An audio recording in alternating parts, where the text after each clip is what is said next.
Jeremy Penning. His birthday is June 24, 1983. He served in the Army in the OIF 2 times and the OEF 1 time. His highest rank was the E5 Sergeant. This is being recorded in Caledonia, Michigan on May 20, 2017. My name is Morgan Henyon, and Mr. Penning is a family friend, and he goes to my church. This interview is being conducted for the Veterans History Project at the Library of Congress. Okay, so we're going to start. Can you tell me about when you were born and when you were a kid and when you went to school and stuff? I was born in 1983. I grew up in Dorr, Michigan, which is not too far from here.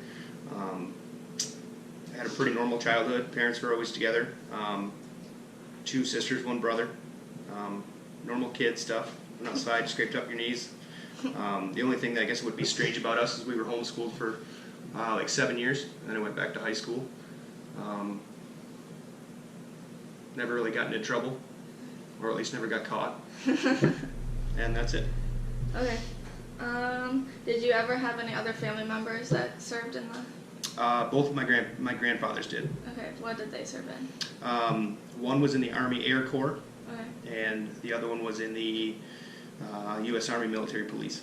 Okay, what wars? They were during World War II. World War II, okay. What did you do before you entered the service, or did you go like directly from high school or college? No, I worked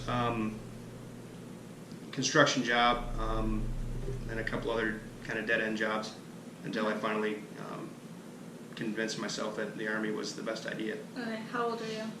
23. Okay. What was your training like?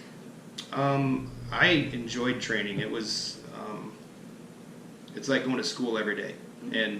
And you're only bettering yourself by learning different skills, different trade craft things.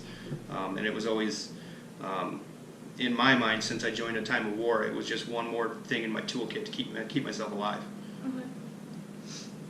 What types of schools did you go to? You said that you went to the Airborne School when I first got in, and then I went to Air Assault School when I was transferred to the 101st Airborne at Fort Campbell.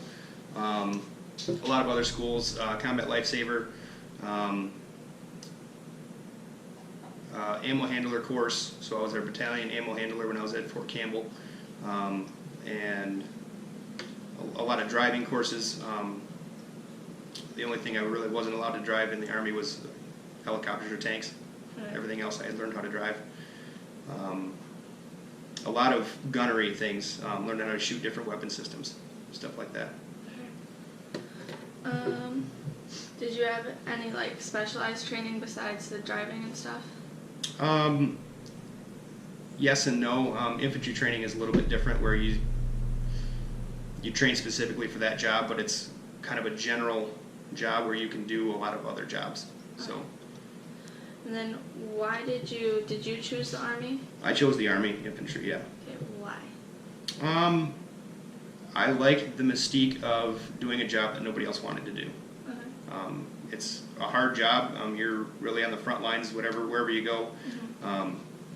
My ASVAB score was high enough to where I could choose any job I wanted in the Army, and I chose to be in the infantry because I look forward to the camaraderie and the esprit de corps of being with brotherhood like that. Okay. Did you ever consider, like when you were in the Army, like maybe later I want to change to the Marines or something like that? No. What was it like? So you were in Iraq and Afghanistan, right? What were those conditions like when you were at bases? When you first get there, the very first day, I remember getting off, and it's almost like the doors open at the airplane, and it's almost like you get hit and knocked back into the airplane with the oppressive heat. There's a spider right there, right above your head. It's hanging above it, like right there. So it was very surprising to see how oppressive the heat was.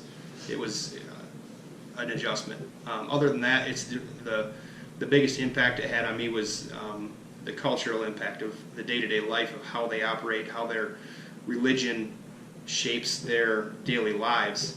It's vastly different than what we experience here, and especially like traffic. Traffic is ridiculous. I mean, you wouldn't think the volume of people in a country like that would be able to congest roads, but they find a way to make it almost impassable. Okay. Did you like have days off and go into like the regular civilian city, and that's when you experienced traffic, or was it like you were? No, that was while we were patrolling. We would experience the traffic. Oh, patrolling. Okay. You typically didn't get days off. My first deployment, the operational tempo was very high, so we were every day we were doing at least 2 to 3 missions. Sometimes we would do one mission during the morning, and then we would do a raid or a clearing operation at night, where we would air assault in on Blackhawks or Chinooks, and then, depending on the operation, clear a building or clear a village or look for a certain target, one person. Okay.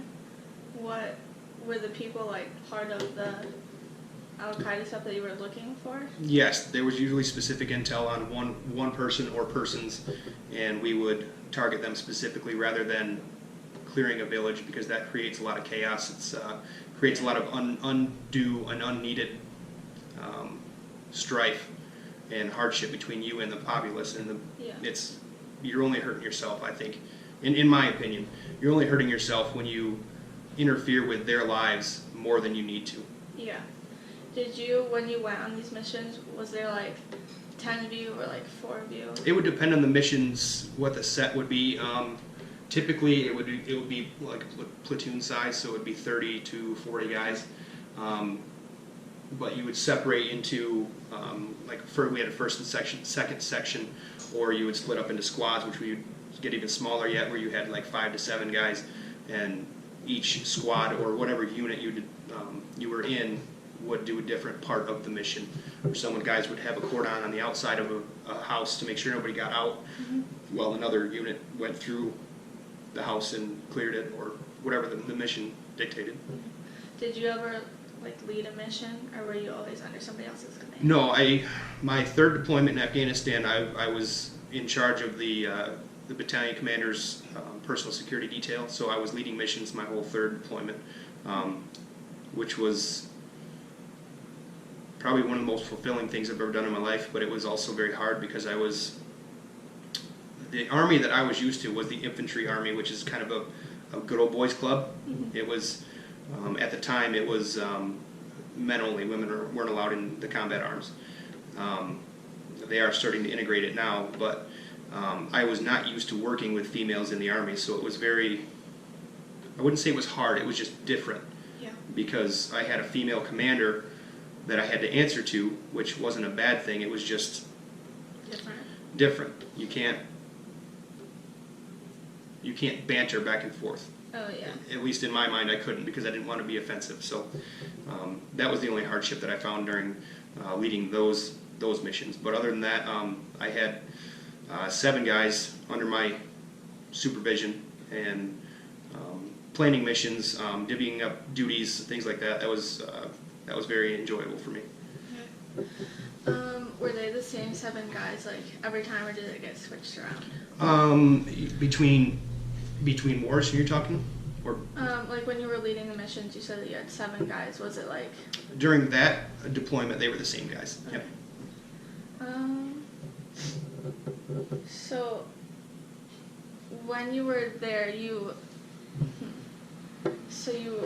led them, and then what did you like do the same things as they did when you led them, or did you kind of feel like in movies the commander kind of like stays back or whatever? No, I was usually a hands-on leader. I didn't want them to think that I would send them to do something I wouldn't do.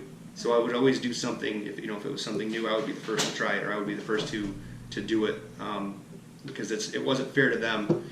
Plus, their safety was more important than mine, in my mind, because it was, I mean, before I had deployed, I'd met these guys' families. We'd been at each other's houses for barbecues, and I played with their kids. That's a hard thing to get out of your mind when you're asking a guy to potentially go to his death. Yeah. And so, a lot of times I would take that on myself rather than, sometimes I had to have them do it, but yeah. Did you ever like witness combat? Like you obviously went into houses and stuff, like you said, and like into villages. But did you ever like do direct combat or anything Yes. like that? Yeah. Okay. Do you have any like really specific memories about anything? Yes. Okay. Do you not want to share? Okay. I don't think that's my cross to bear. Okay. It's not yours. Okay. So That's fine. yeah. Okay. Did you ever do any recreation and off-duty pursuits, or not really? Yeah, I tried to go to school for a little bit. It didn't take. I didn't care for it. Civilian school.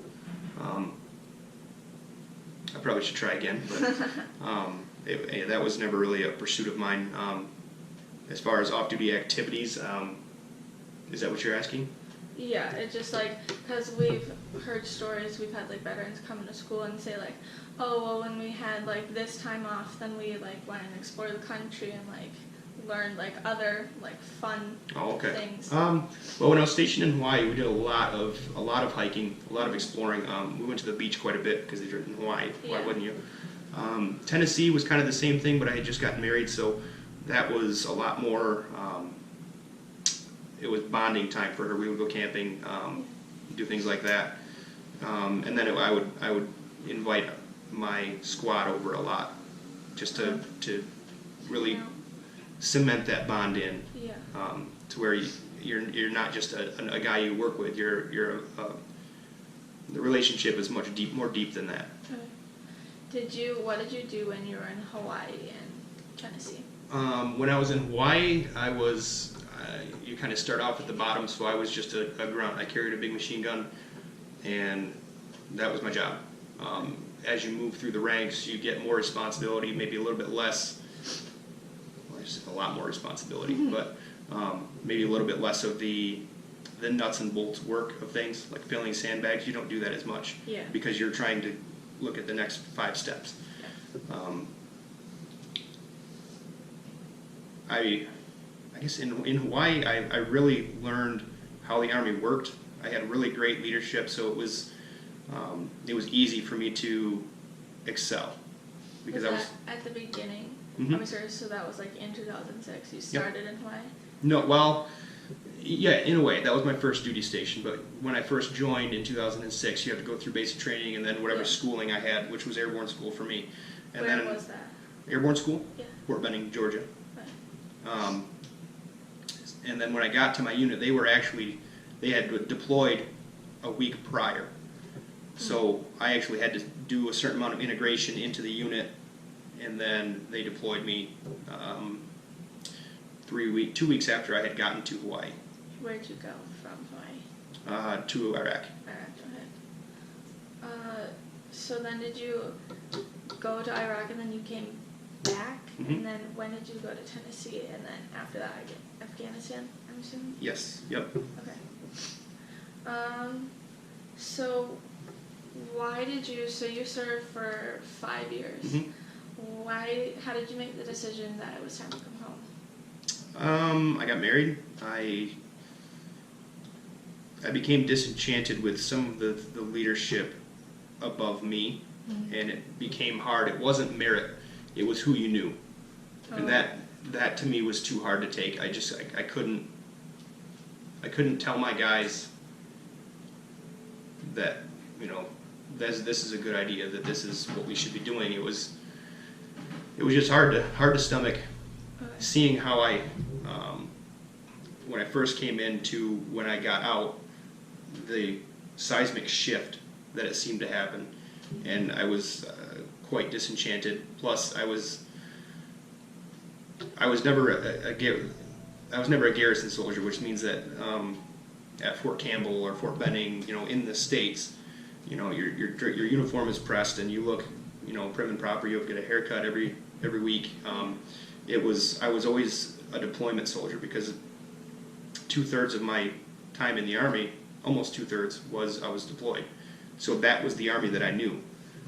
And then when they talked about kind of turning those down, that was another another deciding factor was I didn't really like the garrison lifestyle. I didn't like, if I would come home from a training mission and my uniform was dirty but we needed hamburger buns, I wasn't going to go home and change so I was in a clean uniform. I would just get hamburger buns. Yeah. Well, when you get somebody that's never seen combat or never seen Iraq or Afghanistan trying to tell you that your uniform's dirty, you should go change, I don't stomach that well.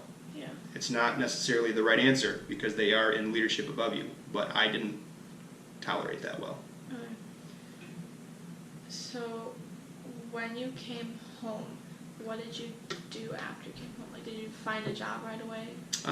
No, because Michigan was really struggling. There was I came home right at the wrong time because the recession was going on and nobody was hiring. So I kind of found odd jobs here and there for family, and then I applied at Burgess Concrete, which is where I am now, and I had talked to the owner, and he actually was in the 101st as well, so he had a lot of similarities with me, and he put me to work when he didn't need to put me to work. Yeah. You know, he didn't need the help, Yeah. and he's treated me right ever since. So, you know, it's hard to turn that away. Yeah. How did your daily life change, like, once you came back? Because you're obviously used to, like, being with the same people all the time and everything like that. Was it hard, or was it kind of like a relief to not be? Unfortunately, I think it's both, because you get so used to the structure of the day-to-day life, it's hard to change. But on the other side of that, I guess I'll put it this way: when I first got out, I had a hard time with civilians because there's no not violence of action, that's not the right term, but there's no need to go quickly. You know, there's no rush. People just aren't, you know, waiting in line at the grocery store. Just do your business and carry on. Yeah. Move on to the next thing. I never found that, which we did have in the Army, so that was hard. Also, like you said, I mean, my first 2 deployments, I was with the same guys almost 24/7 for 3 years. So even when you come back from deployment and you're supposed to be spending time with your families, you'll be away from them when you first get back. You'll be away from them for a couple of days, and it feels like the whole world is wrong. Yeah. You have to be back with your guys. Yeah. And that's the brotherhood that I was seeking. I really did, and I still do, I miss that. And I've never found that outside of the Army. Do you still keep in touch with people that you were with? Did you ever, like, you obviously took like a lot of life lessons, but if there's like one thing that you could teach Wyatt, your son, about the things that you learned while you were in service, what would it be? I wouldn't say it's one thing. It's hard to encompass what I've learned. I would say duty. Not duty to your country necessarily, but to your family, to God, your friends and family, the people that rely on you, even if it's just popping over once in a while to say hi and chat for a couple of minutes. People still rely on each other like that. And that is, it's more important than what I think people give credit for. Responsibility would be the other one, is take responsibility for your actions, take responsibility for what you do wrong, not just right. Okay. Do you, if Wyatt ever wanted to go into like the Army, like you would obviously encourage that and like support him and whatever, but do you ever like have any fears about that? Because I've heard people say like, they say like their 5-year-old says, oh, I want to be in the Army or whatever, and then they just like are very afraid of that. Do you feel that? Or I can't say that I do, because at the point that he could decide to join the Army, he's his own man. And I would support anything that he wants to do as long as he's thought it out. I was a little bit different than the vast majority because I joined later in life, so I had some life lessons under my belt. I didn't just, it wasn't a knee-jerk reaction like a lot of, and there's nothing wrong with the guys that did that. I want him to be analytical about it and understand what he's getting into. But I would fully support anything that he chose to do. Is there Anything more you want to talk about? Or no? All right. Well, thank you for your service. Thank you.